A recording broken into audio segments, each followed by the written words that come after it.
Priscilla from A24. It's a biopic based on the wife of Elvis Presley's memoir entitled Elvis and Me. So I'm gonna do my best to focus on talking about this movie alone, but naturally I can't help but make some comparisons to Baz Luhrmann's Elvis biopic from last year, just because it came out so recently, and for a lot of people, that's how they've learned so much about Elvis's life. But this movie is not about Elvis. Instead, we follow a young Priscilla Presley, played by Cailee Spaeny. She meets Elvis, played by Jacob Elordi, while he's in Germany serving in the army. I'd like to put more emphasis on the word young there. When they first met, Elvis was 24 and Priscilla was 14.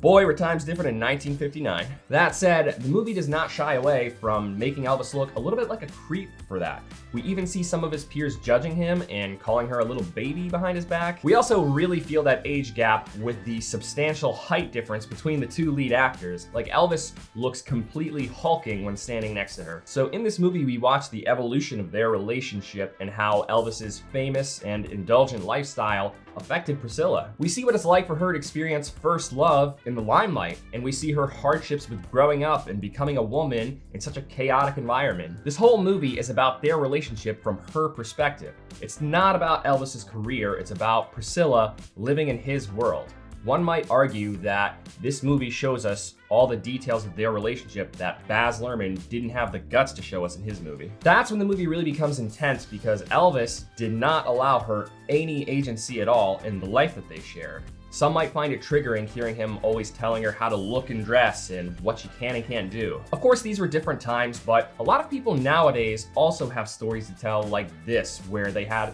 a good relationship that evolved into an emotionally abusive one. For most of the movie, it feels like he didn't really love her so much as he loved how she made him feel. Quick little side note, some of you might have actually seen online this week that Lisa Marie Presley, his daughter, actually wrote to the director of this film before she passed away earlier this year, stating that the film was a vengeful depiction of her father because of how emotionally abusive he was throughout it. For that same reason, Elvis Presley Enterprises actually didn't even want to license any of his music for this film. That said, I don't think the movie actually needed that, because that would have distracted us from the actual focus. Again, this is Priscilla's story. It was written and directed by Sofia Coppola, but Priscilla Presley is one of the executive producers for the film, and it's based on her memoir.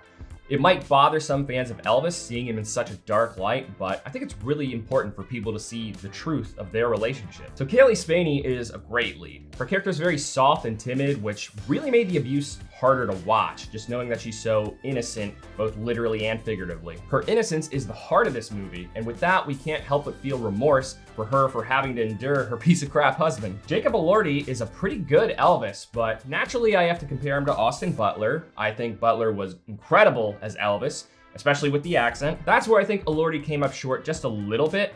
His southern accent isn't quite as deep and Elvis-like. It's a bit more soft and subtle, but nevertheless, I think he did a good job in the role overall. The cinematography of this movie was very good. Where Baz Luhrmann's movie had a lot more stylistic choices, the camera work here was a lot more subtle, keeping a lot of shots static when they needed to be, and using camera movement to add the sensation of exploring the cool 60s environment. The music was also beautiful. This, coupled with the beautiful imagery and great editing, made for such a good cinematic experience.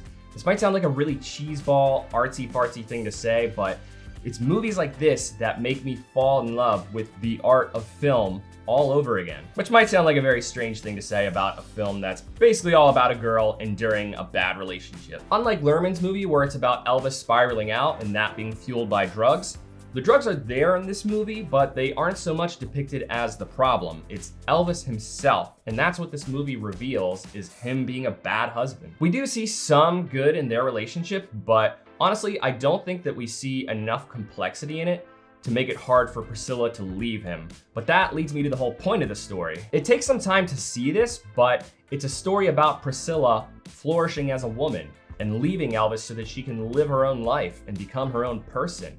It's beautiful watching her become strong, going from this timid girl to a confident woman. That said, for a movie that's all about Priscilla's feelings in their relationship, there were times where I would have liked to have understood what she was feeling a bit more clearly, since there's no oblivious character for her to pour her feelings to. There's no way for her to tell us, the viewers, what she was thinking or feeling in the process. I am all for movies showing rather than telling, but emotions can sometimes be ambiguous, and for a lot of this movie, it's hard to tell what she's feeling other than just sad. And when the credits rolled, I did personally have the thought of, oh, that's it? It's over. For a movie that's about her flourishing, I think it could have ended on a more positive note, but it's fine. It wasn't a bad ending by any means. I was not expecting to get too much out of this movie, having seen Baz Luhrmann's Elvis recently enough, but I am really glad I saw this. It's really great.